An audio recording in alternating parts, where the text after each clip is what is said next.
Hey, welcome to A Song Between. A lot of people say you need to find your security in God. But what does that actually mean? We're going to talk about it today, how to find security in God. Let's get to it.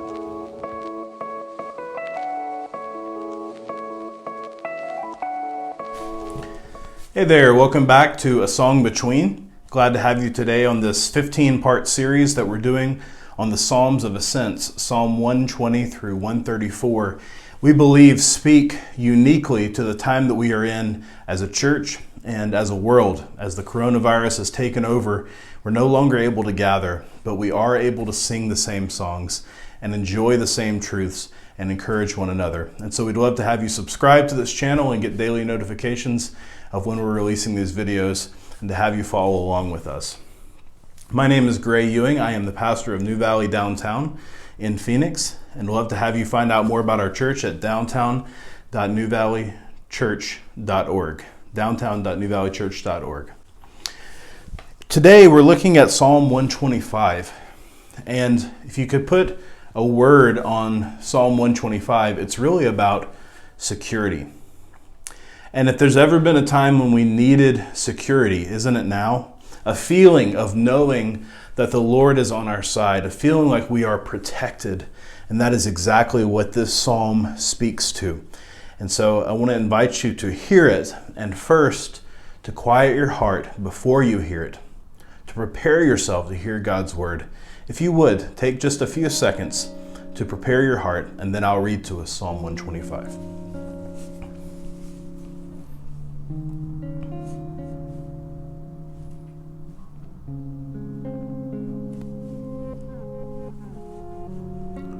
Psalm 125, a Song of Ascents. Those who trust in the Lord are like Mount Zion, which cannot be moved, but abides forever. As the mountains surround Jerusalem, so the Lord surrounds his people. From this time forth and forevermore, for the scepter of wickedness shall not rest on the land allotted to the righteous, lest the righteous stretch out their hands to do wrong. Do good, O Lord, to those who are good, and to those who are upright in their hearts. But those who turn aside to their crooked ways, the Lord will lead away with evildoers. Peace be upon Israel. Psalm 125 is such a comfort to us right now. As I mentioned before, it's about security. It's about finding our security in the Lord himself. And if there's ever been a time when we needed security, it's now. The stock market seems insecure. Our relationships seem insecure. The church seems insecure. It doesn't feel like there's a lot of security to go around right now. And so the question is, what are we going to place our security in? And how can we actually place our security in God? Which is where the Psalm says we must place our security. Again, I want to remind us, as I've said before in this series, the Psalms are not formulas for success. They're not something that you can look at and say, okay, here's the 3 steps of getting security. They don't work that way. The Psalms reveal some of the lived experience of God's people, and therefore they're more like testimonies than they are like formulas. And so the call to us is not to just check off a few boxes and say, here's how I'm finding security, or here's how to have a better marriage, or here's how to do X, Y, or Z in 2 or 3 steps. It's rather for us to take on these words ourselves and live into them and then see them becoming true in our lives. And so I do want to point out 4 things from this psalm that help us to find our security in the Lord. But again, I want to be careful about formulas. This has been my experience, and I love how my experience and the psalmist's experience lines up here. And of course, this is God's word. My experience is not, but I love to find this connection in my own life as well. And so we see 4 ways that we can find our security in God. And the first one is this: to notice. The 4 words that I'm going to be using are this: notice, believe, pray, and stay. Notice, believe, pray, stay. And I think that's kind of the flow of the psalm. So the first one is notice. Those who trust in the Lord are like Mount Zion, which cannot be moved, As the mountains surround Jerusalem, so the Lord surrounds his people. Oh, isn't that a beautiful verse?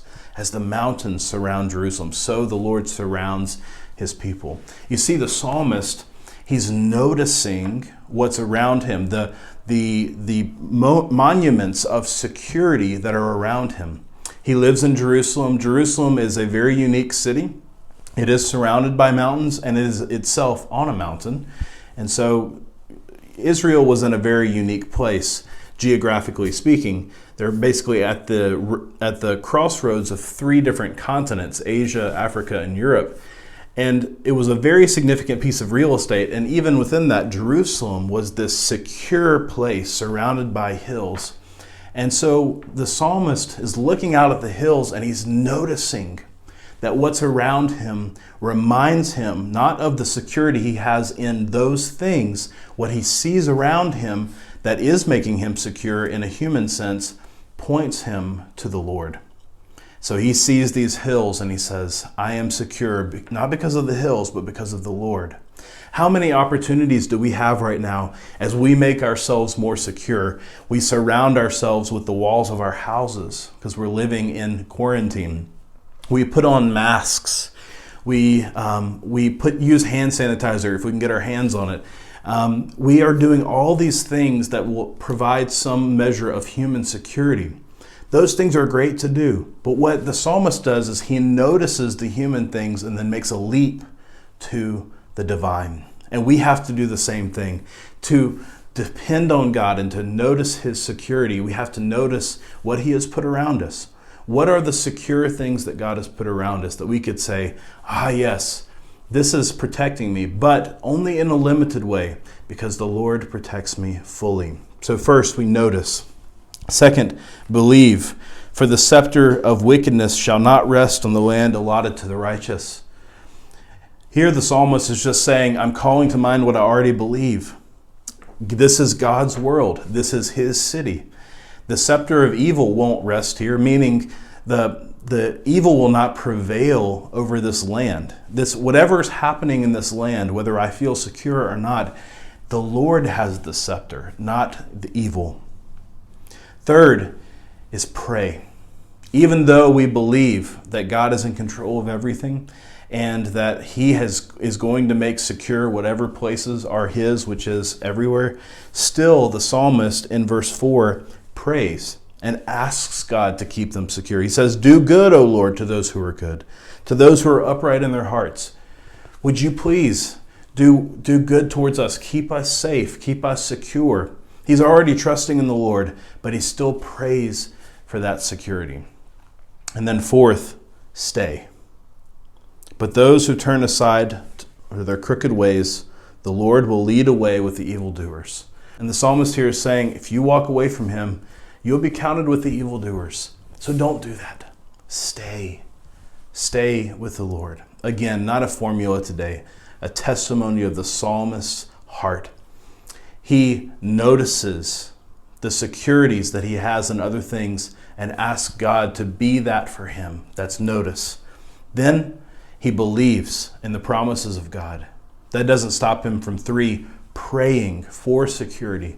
And finally, he stays. No matter what he is feeling, no matter what temptations are out there, we don't believe that other things give us security. Ultimately, we have faith that God alone keeps us secure. That is my hope and prayer for you, that you would trust in him today and find your security in him.